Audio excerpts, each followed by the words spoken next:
नमस्कार दोस्तों, मैं निराला सर। जैसा कि हम लोग का एसएससी सीजीएल का पीवाईक्यू चल रहा है, तो आज हम लोग पीवाईक्यू में सेट नंबर क्या देखेंगे, 12th देखेंगे। क्या देखेंगे? 12, सेट नंबर 12। ठीक है, 11 तक हो चुका है। आशा करते हैं कि जो बच्चे देख रहे हो उनका लगातार जो है अभ्यास कंटिन्यू चल रहा होगा, और कहीं किसी पॉइंट पे, किसी टॉपिक पे, वो ग्रामर का हो, एंटोनिम्स, सिनोनिम्स, ठीक है, या वर्ड सब्स्टिट्यूशंस या इडियम एंड फ्रेज, किसी चीज का भी हो, ठीक है, तो उस पर आप कमेंट कर सकते हैं, प्रश्न पूछ सकते हैं। ठीक है, आपको जो उसका सॉल्यूशन मिल जाएगा।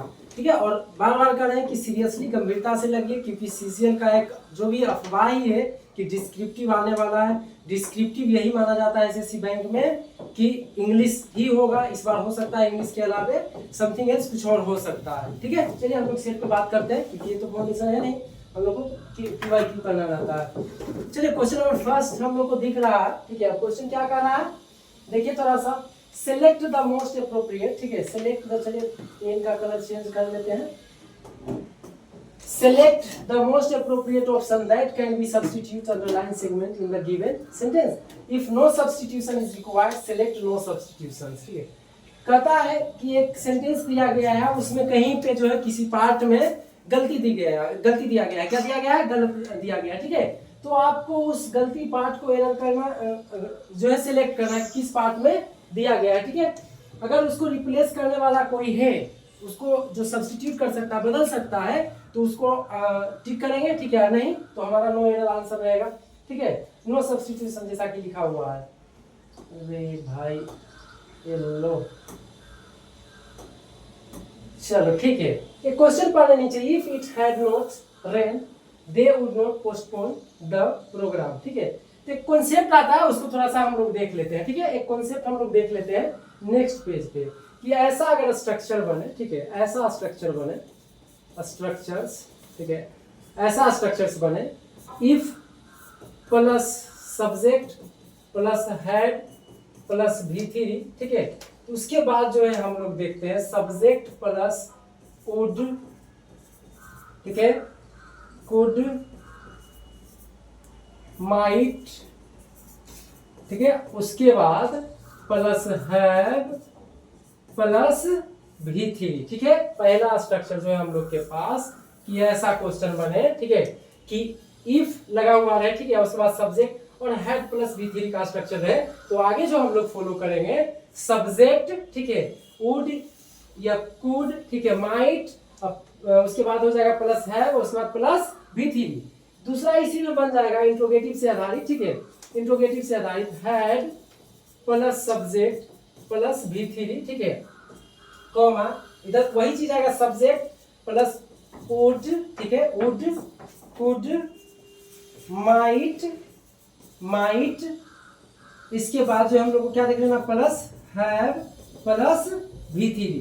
ठीक है, ये दो स्ट्रक्चर आता है कि वही चीजें हेड, ठीक है, subject plus head plus V3, तो उधर क्या आना चाहिए। अब क्वेश्चन ये दिमाग में रख लेना, पॉइंट ये दिमाग में रख लेना है कि ऐसा रहा सब्जेक्ट, ठीक है, इफ ये क्या दिखाता है हम लोगों को कि पास्ट में, ठीक है, ऐसा वाक्य जो काल्पनिक हो, जो सत्य नहीं हो, काल्पनिक हो, उसको बनाने के लिए इसको डील किया जाता है। Subject plus head plus V3 इतना दिखा, तो हमें उधर क्या ढूंढना होगा, वुड, नहीं तो कुड, ठीक है, नहीं तो माइट, अब वर्ब, ठीक है, उसके बाद जो है किसके साथ क्या लग जाएगा, हैव प्लस V3। ये वाला ध्यान रखना है। क्या ध्यान रखना है, अगर सब्जेक्ट इफ और subject plus head plus V3, उसके बाद क्या देखना, वुड, कुड, माइट, प्लस क्या हो जाएगा, हेड प्लस V3। इस स्ट्रक्चर को फॉलो करेंगे, उसी से आधारित क्वेश्चन था हम लोगों को। अब आगे क्वेश्चन पे हम लोग बैक होते हैं। ठीक है, चलो क्वेश्चन पे हम लोग आते हैं।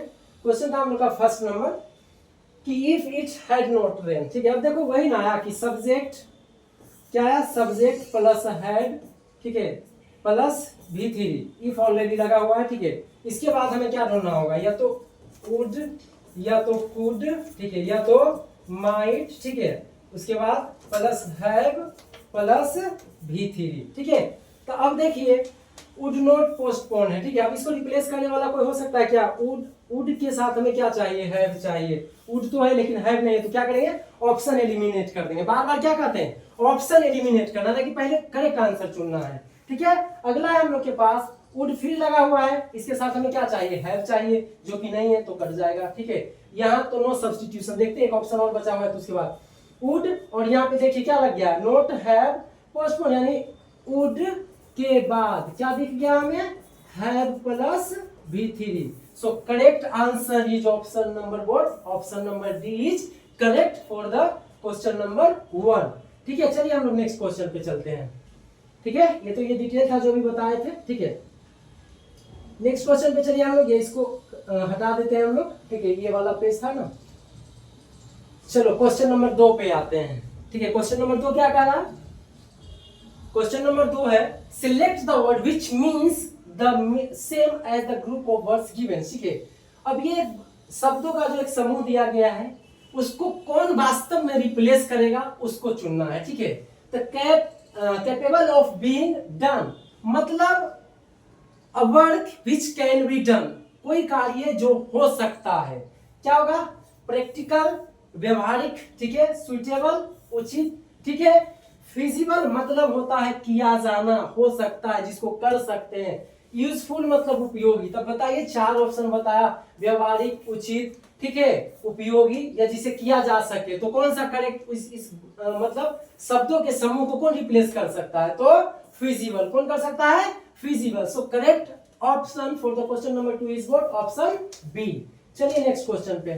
नेक्स्ट क्वेश्चन देखिए 2 मिनट के लिए क्या है। ठीक है, क्या है question, select the option that can be used as one word substitution. वही वन वर्ड सब्स्टिट्यूशन बताना है। अब पढ़ते हैं क्या कह रहा है। अ पर्सन हु डिसीव्स, एक व्यक्ति, ठीक है, एक व्यक्ति जो दूसर को धोखा देता है, deceives others by pretending to be someone else, किसी और के बारे में बोलता है, कि जैसे कोई बोलता है कि मैं फलाने व्यक्ति हूं लेकिन वो वास्तविक में नहीं है, तो उसको कहते हैं बहरूपिया। ठीक है, क्या कहते हैं, बहरूपिया। अनरिकॉग्नाइजेबल, ठीक है, जिसको नहीं पहचानते हैं। इनएक्सेसिबल, जो नहीं मिल सकता, जिस तक हम नहीं पहुंच सकते हैं। ठीक है, इम्पोस्टर, इम्पोस्टर का मतलब होता है बहरूपिया। ऐसा नहीं कि फ्रॉड यहाँ पे लगा देना, बेईमान करने वाला। ठीक है, अ पर्सन हु डिसीव्स, किसी और का नाम लेकर के, किसी और का वर्णन देकर के अगर वो बताता है, इसका मतलब यह है कि वो क्या कहलाएगा, impostor. So correct option for the question number 3 is क्या हो जाएगा, ऑप्शन बी, इम्पोस्टर। ठीक है, डियर स्टूडेंट्स, हम हमेशा आप लोग को कहते हैं, ठीक है, हम हमेशा आप लोग को कहते हैं कि अगर रियली में अंग्रेजी आपको मजबूत करना है तो वर्ड मीनिंग पे कमांड करिए। ग्रामर के कुछ रूल्स से अगर मान लीजिए मोटा मोटी अगर आप अच्छे से बढ़िया जो रूल्स जनरली रिपीट होते हैं कॉम्पिटिटिव एग्जामिनेशन में, आपको 100 रूल कमांड हो गया तो अंग्रेजी बढ़िया हो जाएगा। और रियली अंग्रेजी बढ़िया करना चाहते हैं then need to improve your vocabs. चलिए नेक्स्ट क्वेश्चन पे आते हैं।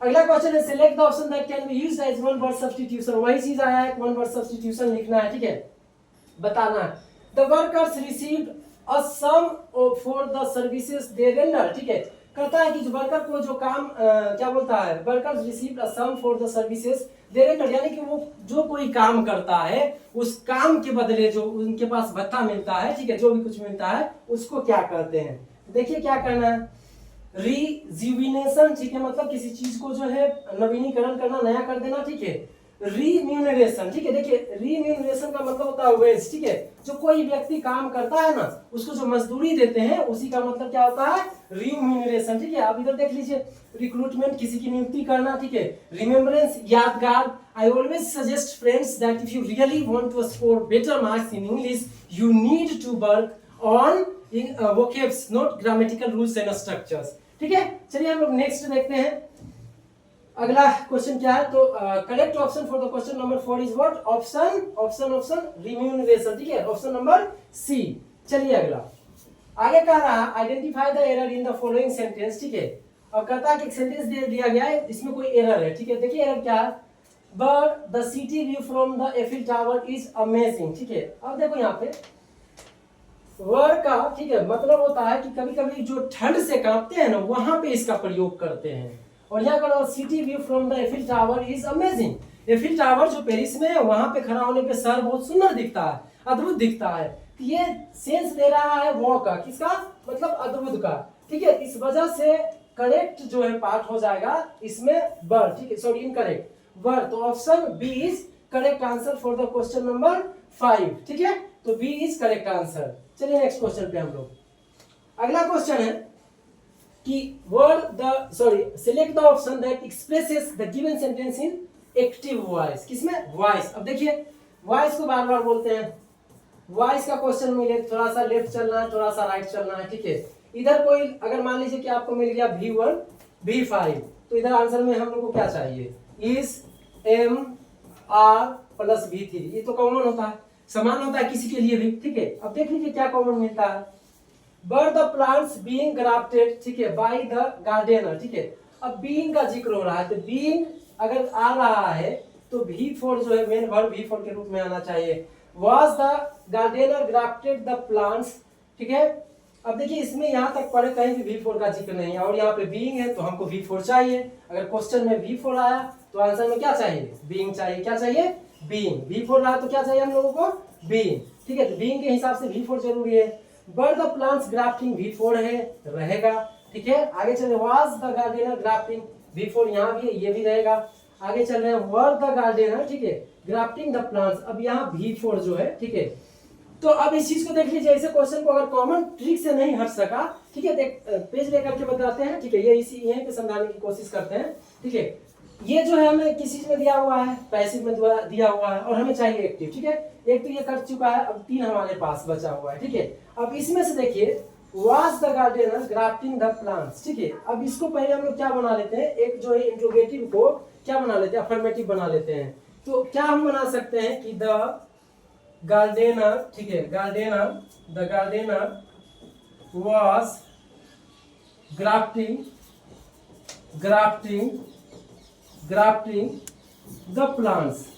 द प्लांट्स, ठीक है, ग्राफ्टिंग द प्लांट्स। अब देखो कि इसको क्या कर सकते हैं हम लोग, ठीक है, कि अगर बदलेंगे, ठीक है, बदलेंगे the gardener was grafting the plants. अगले पेज पे समझाते हैं कि द क्वेश्चन क्या है? The gardener was drafting the plants, ठीक है, प्लांट्स। अगर एक्टिव वॉइस में है, किसमें? एक्टिव वॉइस में।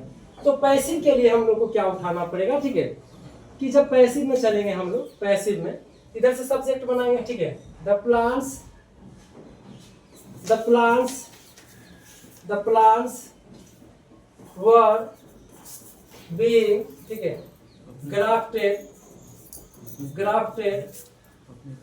बाय द गार्डनर, ठीक है, गार्डनर। अभी हमारे पास क्या आ गया? पैसिव वॉइस आ गया, ठीक है, पैसिव वॉइस आ गया। अब क्या था कि ये इंट्रोगेटिव था, तो जो WH को छोड़े, सॉरी, जो उसकी जो क्या बोलता है सहायक क्रिया थी उसको आगे ले लेना है, ठीक है। वर द प्लांट्स, ठीक है, वर द प्लांट्स, ठीक है, और क्या? Being grafted by the gardener, ठीक है। अब ये इंट्रोगेटिव हो गया। खैर ये तो क्वेश्चन में दिया हुआ था, क्वेश्चन में दिया हुआ था, तो आंसर हम लोग का क्या होगा? The gardener was grafting the plants, ठीक है। तो अब इंट्रोगेटिव में इसको क्या ले जाएंगे आगे? अगर इसको वाज वर्ड कर देंगे तो ये सिंपल सा बन जाएगा। तब देखिए इसमें कौन सा है, ऑप्शन में चलते हैं हम लोग, बैक आते हैं क्वेश्चन पे, ठीक है, क्वेश्चन पे बैक आते हैं। अब क्वेश्चन पे जब आ रहे हैं, ठीक है, तो देख रहे हैं वाज द गार्डनर, ये तो कर चुका है, was the gardener grafting the plants, ठीक है। अगला क्या है? वर द प्लांट्स, तो वो तो आ रहा है, क्या बोलता है आपको? पैसिव वाला में तो होगा नहीं, ठीक है। अगला हो जाएगा वर द गार्डनर। अब देखो वर्ड क्यों लगा? गार्डनर सिंगुलर का जिक्र किया गया, निकल गया, तो आंसर कौन सा सही हो जाएगा? Were the gardener grafting the plants. तो correct answer is option C for the question number 6। चलिए नेक्स्ट क्वेश्चन पे हम लोग चलते हैं। चलिए एक अतिरिक्त ऐड हो गया जो समझा रहे थे, उसको हटा देते हैं, ठीक है। चलिए नेक्स्ट क्वेश्चन पे। नेक्स्ट क्वेश्चन है, select the incorrectly spelled word in the given sentence, ठीक है। अब इसमें से जो है हम लोग को एक शब्द चुनना है, ठीक है, कि जो इनकरेक्टली छपा हुआ है। Educational technology has become necessity if one desires excellent output, ठीक है, एक्सीलेंट आउटपुट। अब आगे देखते हैं, हम लोग के पास है नेसेसिटी, ठीक है, एक्सीलेंट, टेक्नोलॉजी, एजुकेशनल, ठीक है। अब क्या लिखते हैं? वर्ड अगर कहीं आपके पास आता होगा, नेसेसरी, ठीक है, नेसेसरी, ठीक है, इसी से क्या होना? नेसेसरी, सिटी, ठीक है, नेसेसिटी, ठीक है। अब देख लीजिए कि डबल एस आ रहा है इसमें, सॉरी, ठीक है, इसमें सॉरी, नेसेसिटी ये सही है, ठीक है, एक्सीलेंट सही है, टेक्नोलॉजी सही, एजुकेशनल, ठीक है। अब यहाँ पे क्या लिखा हुआ है, एजुकेशनल टेक्नोलॉजी है बिकम नेसेसिटी, ठीक है, यहाँ भी सही लिखा हुआ है। अब इसमें जो है बाय मिस्टेक ये तो ये किसी एक में जो है इनकरेक्टली जब है तो गलत होगा, ठीक है, लेकिन बाय मिस्टेक जो है टाइपिस्ट से मिस्टेक हुआ है, उस वजह से सभी के सभी ऑप्शन सही है, ठीक है। इसको हम देख लेंगे बाद में कि कौन से पार्ट में एरर है क्वेश्चन में, ठीक है। चलिए अब नेक्स्ट नंबर क्वेश्चन पे अगला है, select the most appropriate antonym of the, चलो एंटोनिम आया, विपरीतार्थक आया, उल्टा आया, ठीक है, उल्टा किसका, एक जो वर्ड दिया गया है बीच में, क्रोनिक, ठीक है, क्रोनिक डिसीज, ठीक है। क्रोनिक मतलब होता है बहुत पुराना, लंबा, ठीक है। अब इसका क्या निकालना, एंटोनिम, ठीक है, एंटोनिम। अब देखते हैं क्रोनिक का उल्टा कौन सेट होता है, यूजुअल, अक्सर, यूनिवर्सल, संसारिक, कॉमन, सामान्य, माइल्ड मतलब होता है थोड़ा बहुत, हल्का। तो यानी कि जो लंबा पुराना हो तो उसके लिए माइल्ड थोड़ा सा, क्या हो जाएगा, option D for the question number 8, ठीक है। चलिए हम लोग नेक्स्ट क्वेश्चन पे चलते हैं। Select the most appropriate synonym of the underline word in the given sentence, ठीक है। Select the most appropriate synonym, पर्यायवाची, ठीक है, क्या आ रहा है, पर्यायवाची, ठीक है, पर्यायवाची लिखना है। अब देख लीजिए किसका, मेस्मराइज्ड का, ठीक है, किसका, मेस्मराइज्ड का। क्या बोलते हैं, कभी कभी ऐसा लॉजिक लगाना है कि करेक्ट आंसर चुनने से पहले जो हम लोग को ऑप्शन एलिमिनेट करना है, ठीक है। तब देख लीजिए फैसिनेटेड, ठीक है, एकदम मतलब एक्साइटेड, उत्सुक, ये हुआ, इरिटेटेड, चिढ़ा हुआ, उसी से रिलेटेड जो है बोर्ड, ठीक है, एनॉयड, ये चिढ़ा हुआ, ये मतलब ये तीन एक दूसरे को रिप्रेजेंट कर रहा है, तीन एक दूसरे का समान हो रहा है, तो सबसे डिफरेंट क्या, फैसिनेटेड, ठीक है। The synonym for the mesmerised means what, आकर्षक, क्या, आकर्षक, ठीक है। तो correct answer is option A for the question number 9। चलिए क्वेश्चन नंबर 10 में, select the option that can be used as one word substitution for underline groups of word. एक क्या बोलता है, ऑप्शन चुनना है जो एक अंडरलाइन वर्ड जो दिया गया है उसका मीनिंग जो बताएगा। The foul smell will come if the food is not fresh, कहता अगर खाना ताजा नहीं हो तो फाउल स्मेल का मतलब होता है गंदी दुर्गंध, ठीक है, गंदी दुर्गंध आएगा, ठीक है। तो the foul smell will come if the food is not fresh, ठीक है, नॉट फ्रेश, नॉट फ्रेश का मतलब क्या हो जाएगा, देखते हैं, क्रिस्पी, क्रिस्प मतलब वो कुरकुरा टाइप का, स्टेल ये बासी, क्या होता है, बासी जो मतलब रात में बना, ठीक है। अब कहता है इधर दो वर्ड और आ रहा है, ठीक है, और मेरे हिसाब से, ठीक है, क्या कहता है कि क्या है, नॉट फ्रेश, और नॉट फ्रेश को क्या कह सकते हैं, स्टेल, बासी। ये तो हमारा तो करेक्ट आंसर पे आ गए हम लोग, ठीक है, किस पे आ गए, करेक्ट आंसर पे, ठीक है। अब ऑर्डरलेस देख रहे हैं, ठीक है, ऑर्डरलेस मतलब बेस्वाद होता है, क्या होता है, बेस्वाद होता है, ठीक है। ब्रिटल उसी से रिलेटेड होता है कि खाना तो है लेकिन उसमें कोई टेस्ट नहीं है, कोई स्वाद नहीं है, ठीक है। तो correct answer for the option question number 10 is what, option C, stale, ठीक है। चलिए हम लोग नेक्स्ट क्वेश्चन पे चलते हैं। पीवाईक्यू चल रहा है इसीलिए हम लोग का गति तेज है, अगर क्या बोलता है हम लोग अगर ये चलते फाउंडेशन बैच में होते तनी आराम से चलते। चलिए अगला क्वेश्चन देखते हैं। Select the most appropriate antonym of the word in bold, ठीक है। Many people fought to abolish, ठीक है, एबोलिश एक वर्ड जो अंडरलाइन हाईलाइट में दिया गया ड्यूरिंग द सिविल वॉर। अब इसका क्या चुनना है, एंटोनिम। एबोलिश मतलब होता है, ठीक है, एबोलिश मतलब होता है टू एंड, फिनिश, समाप्त करना, ठीक है। अब देखो एंटोनिम समाप्त करना का, देखो एस्टेब्लिश, ठीक है, एस्टेब्लिश, एस्टेब्लिश मतलब स्थापित करना। अब देखो यहीं से इसे भी आंसर हो सकता है, जैसे टर्मिनेट है, भगा देना, निकाल देना, किल मार देना, डैमेज खराब कर देना, ठीक है, ये तो जाएगा नहीं। तो एबोलिश मतलब समाप्त कर देना, खत्म कर देना, और कोई चीज खत्म हो गया उसको अगर स्थापित करते हैं क्या होगा, एस्टेब्लिश, ठीक है। तो correct answer for the question number 11 is what, option A. चलिए देखते हैं आगे हम लोगों को, ठीक है। नेक्स्ट मंथ से हम लोग फाउंडेशन बैच में आ गए, जम के मजा आएगा, ठीक है। अगर फाउंडेशन एक साल पढ़ लेंगे और अगले साल यही सीसीएल को देख रहे होंगे तो एक यूनिक वे में चल रहे होंगे, ठीक है, कोई दिक्कत नहीं होगा। चलिए आगे अगला क्वेश्चन है, the most, select the most appropriate antonym of the underline word. Antonym चुनना है अंडरलाइन वर्ड का। The movies plot was predictable, ठीक है।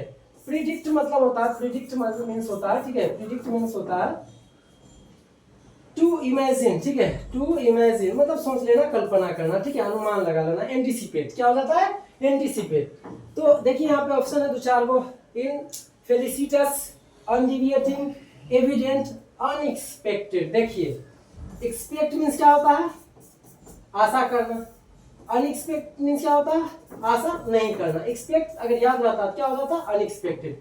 तो अंडरलाइन वर्ड का हम लोग को क्या चुना, प्रिडिक्ट मतलब अनुमान लगाना, और क्या बोलता है, अनएक्सपेक्टेड क्या हो जाएगा इसका antonym. So correct answer for the question number 12 is what, option D. ठीक है, बार बार बोलते हैं वर्ड मीनिंग पे कमांड करिए तब जाकर के आपका अंग्रेजी बढ़िया होगा। नेक्स्ट क्वेश्चन पे चलिए, अगला है select the most appropriate meaning of the idiom. एक मुहावरा दिया गया, ठीक है, इजी डज इट। ठीक है, इजी डज इट मीन्स होता है किसी काम को आराम आराम से करना, ठीक है, और सावधानी के साथ करना। Use to tell someone to do something, ना कुछ ना करना, ठीक है। Use to tell someone to do something, और इडली डरावने रूप से करना नहीं। Use to tell someone to do something rarely, यदा कदा करना ना। Use to tell someone to do something slowly and carefully. देखो धीरे धीरे और सावधानी से कोई काम अगर होता है, ठीक है, उसी का मतलब होता है इजी डज इट। ठीक है, तो answer D is correct option for the question number 13। चलिए 14 पे हम लोग, select the most appropriate antonym of the given word. उल्टा चुनना है किसका, रिलक्टेंट का। रिलक्टेंट मतलब होता है अनिच्छुक, क्या होता है, नॉट इंटरेस्टेड। अब इसका उल्टा बताइए, ठीक है। रिलक्टेंट का मतलब, रिलक्टेंट का मतलब नॉट इंटरेस्टेड, नॉट इंटरेस्टेड। ठीक है, अगर कोई नॉट इंटरेस्टेड है, ठीक है, देख लीजिए क्या हो जाएगा, ओबीडियंट, आज्ञाकारी, या एंथुसियास्टिक। देखो एंथुसियास्टिक का मतलब क्या होता है, एक्साइटेड। ठीक है, एक्साइटेड, उत्साहित। तो कौन सा आंसर हो जाएगा, option C is correct answer for the question number 14। चलिए नेक्स्ट क्वेश्चन पे हम लोग, अगला क्वेश्चन है select the option that expresses the given sentence in active. देखो वॉइस आया, एकागो क्वेश्चन इधर उधर घुमा दे, लेकिन बाकी फॉर्मूला यही काम करेगा। क्या क्वेश्चन में होना चाहिए, वॉइस, इधर आ जाओ एक, इधर आ जाओ। क्वेश्चन में देखो वर्ड आया, अगर इधर वर्ड आया है, ठीक है, और वाज आता, तो इधर आंसर में अपने को क्या चाहिए था, V2। क्या चाहिए था, V2। ठीक है, अब देखो V2 कहाँ पे है। अब एक कॉन्सेप्ट पहले भी बता चुके हैं, हैव और हैज और हैड के बाद हम लोग के पास क्या आता है, V3 आता है। क्या आता है, V3 आता है, और चाहिए हमको क्या, V2। तो हैव हैज वाला नहीं होगा, हैड वाला नहीं होगा, ठीक है। इंसर्ट ये हो सकता है, देखो हेड वाला भी नहीं होगा, क्या हो जाएगा, option B is correct answer for the question number 15। ठीक है, हमेशा ऑप्शन एलिमिनेट करना है। चलिए नेक्स्ट क्वेश्चन पे, select the most appropriate meaning of the given idiom. चलो एक और मुहावरा मिला, उसका अर्थ बताना है, कट कॉर्नर्स। ठीक है, कट कॉर्नर्स मतलब क्या बोलता है, कोई चीज जो है एकदम जैसे तैसे करना, ठीक है, जैसे तैसे करना। तो clear space, do something in an expensive and easy way. देखो आसानी से कोई काम करना जैसे तैसे, बिना दिलचस्पी के। कौन सा हो जाएगा, option C is correct option for the question number 16। चलिए नेक्स्ट क्वेश्चन पे, अगला क्वेश्चन है, ठीक है, और ये सारे PYQ 2024 का वो करवा रहे हैं, आप देख लीजिएगा।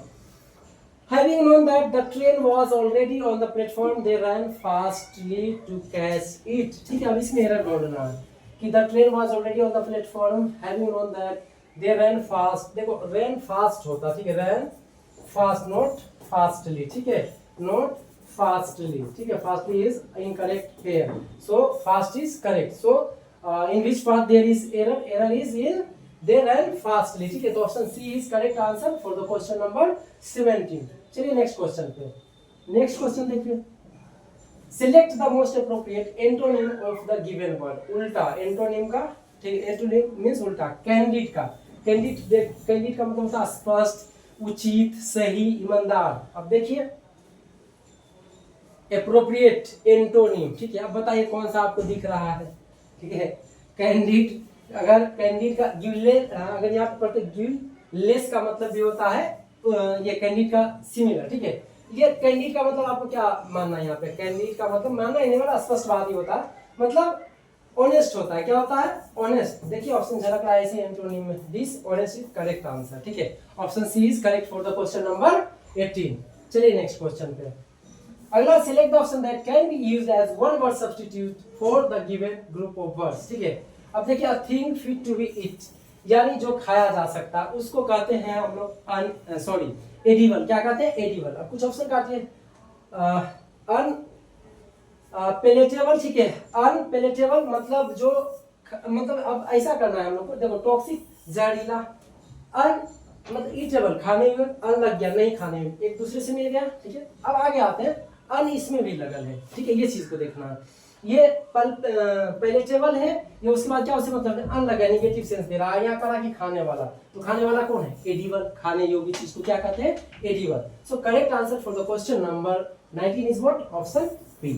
चलिए नेक्स्ट क्वेश्चन पे हम लोग सॉरी आगे चले गए। Select the sentence that does not have a spelling error. चलिए एक सेंटेंस को चुना जिसमें गलती नहीं है, गलती नहीं है। चलिए 4 सेंटेंस आया। Dear students, store vocabs as you can in a day till at least 2 years। ठीक है, आगे चलो। Statistical patterns and historical data cannot predict the futuristic। ये गड़बड़ हो रहा था निकाल, ठीक है, फ्यूचरिस्टिक होता, फ्यूचरिस्टिक, तो ये तो गड़बड़ हो गया, ये वाला वर्ड एरर है। हमें वो चुना है जिसमें वर्ड एरर नहीं है, ठीक है। The new catch of materials reveal a secret presence, ठीक है, presence that was hidden away from the rest of the world। ठीक है, प्लेसेंस तो होता है, ठीक है, प्लेसेंस तो होता है, ये तो सही है। आगे देखते हैं। Many friends and memorists have described the author in detail but there are no photos of the author available to the press. ठीक है, many friends and memorists have describe the author in the detail but there are no photos of author available to the press। The author is famous for leading a life of subterfuge and contradiction, ठीक है, contradiction which has led to challenges in understanding past works। इसमें क्या चुना था हमें? जिसमें spelling error नहीं है, ठीक है, स्पेलिंग एरर नहीं। ये 2-3 ऑप्शन ये वाला टाइप गलत हो गया, ठीक है, इस सब के सब सही है और ये एकमात्र गलत है, ठीक है। यानी वो select the sentence that does not have a spelling error, ठीक है, तो स्पेलिंग एरर इन तीनों में नहीं है और इसमें है। अब क्वेश्चन सेटिंग में थोड़ा सा गड़बड़ी हुआ है, तो कैमरामैन तो नहीं, नेक्स्ट टाइम से सॉरी टाइपिस्ट थोड़ा सा ध्यान रखिएगा, कहीं जो है इसमें थोड़ा डाउट है। चलिए नेक्स्ट क्वेश्चन पे। नेक्स्ट क्वेश्चन है हम लोग के पास रूढ़ी को पैसेज आया। बार बार बोलते हैं ज्यादा लेंदी पैसेज हो तो पूरा पढ़ने की जरूरत नहीं है, उसके आगे पीछे थोड़ा सा देख करके बनाना है। रूढ़ी कॉपर, ठीक है, was a top 8 former house majority leader Eric Cantor, कोई नेता था, ठीक है। रूढ़ी कॉपर नामक व्यक्ति उसका बहुत जो है सहयोगी था। द अप एंड कमिंग, ठीक है, वो जो है उभरता हुआ, अप एंड कमिंग बड़ा अच्छा जो है फ्रेज इडियम बन रहा है। अप एंड कमिंग का मतलब होता है developing, growing. Virginia Republican who lost a 2014 house, जो 2014 में कोई चुनाव हुआ था वो हार गया, ठीक है, house primary. He was also a prominent never Trump, ठीक है, वो भी विख्यात थे लेकिन ट्रम्प के सपोर्टर नहीं थे। Openly how awful found the 45th president, जो 45वां प्रेसिडेंट कैसे मिला? देखो तो 4 वर्ड है हमारे पास, डिटेलिंग, स्कीपिंग, फ्रिस्किंग, ठीक है, इग्नोरिंग, ध्यान न देना, स्कीपिंग तो कर जाएगा क्योंकि 2 वर्ड एक सेंस रखने वाला नहीं होगा, फ्रिस्किंग, ठीक है, थोड़ा सा क्या बोलता है, किसी की फिरकी लेना। चलो तो आगे देख लेते हैं कि क्या हो जाएगा कि Virginia Republican who lost 2014 election primary, he was also prominent never Trump openly. अच्छा बताओ, ये कोई घटना बता रहा है एक व्यक्ति के बारे में, रूडी कूपर के बारे में बता रहा है, ठीक है। अब ये रूडी कूपर जो है किसी एक व्यक्ति का जिसका आगे जिक्र भी है, ठीक है, लीडर रिक कैंटोर इसका सहयोगी था, जिसके बारे में बता रहा है। किसी के बारे में बताते हैं तो डिटेल मतलब वर्णन करना होता है, एक्सप्लेन करना होता है। तो option A is for question number 21। चलिए नेक्स्ट क्वेश्चन पे। बार बार बोलते हैं, ठीक है, कि हमें आगे पीछे देख करके बनाना भी, थोड़ा हम जल्दी चलते हैं। The cause Cantor has himself to for the past years. The cause Cantor has specified, committed, sorted, isolated. क्या देगा? The cause Cantor has committed, जो कारण पे उसने बात किया था, कमिटमेंट किया था, ज्यादा बेटर यही लग रहा। Option B is correct for the question number 22। Dear students, you need to understand all entire the passage, then you can solve out easily। ठीक है, आगे चलते हैं 3rd नंबर पे। अब इतना लेंगे तो पढ़ना नहीं एग्जाम में, इसके आगे पीछे चला क्या? Father of 5th gardener, a 2nd gardener and a kindergarten, ठीक है। Cooper is because the public school in Fairfax, ठीक है। चलो देखते हैं। Provoked, excited, indignated, frustrated. यहाँ से पढ़ते अच्छे से। A father of a 5th gardener, a 2nd gardener and kindergarten, ठीक है। Cooper is because the public school in Fairfax, Virginia, where he lives, have not reopen. अच्छा चलो एक बात बता रहा है किसी स्कूल के बारे में, जो एक स्कूल था जो बंद हो गया वो कभी रीओपन नहीं हुआ, तो इंसान क्या हो जाएगा, काम नहीं होगा तो फ्रस्ट्रेटेड हो जाएगा। क्या हो जाएगा, फ्रस्ट्रेटेड। चलिए नेक्स्ट क्वेश्चन पे हम लोग, क्वेश्चन नंबर कितना है, ठीक है, क्वेश्चन नंबर 24। क्वेश्चन नंबर 24 यहाँ तक आगे यहाँ से करेंगे। Fairfax in the Washington DC suburbs, ठीक है, is one of the school districts that has moved towards in-person learning and it is still not closed, ठीक है। Only in the past few weeks have students started to return to classrooms and only about half of those eligible। चलो पहले इसका हिसाब कर लेते, नहीं तो लेंदी हो जाएगा। कहाँ से पढ़े थे, Fairfax Virginia, where they have not, sorry यहाँ था, Fairfax in the Washington DC suburbs is one of the school districts that has moved toward, that has a strangest, plainest, longest, slowest, moved slowest towards in person learning। अच्छा देखो, किसी व्यक्ति को ज्ञान मतलब ज्ञान देने की बात कर रहा है, तो धीरे धीरे मतलब ये ज्यादा सेंस बनेगा। स्लोएस्ट द करेक्ट ऑप्शन, ठीक है।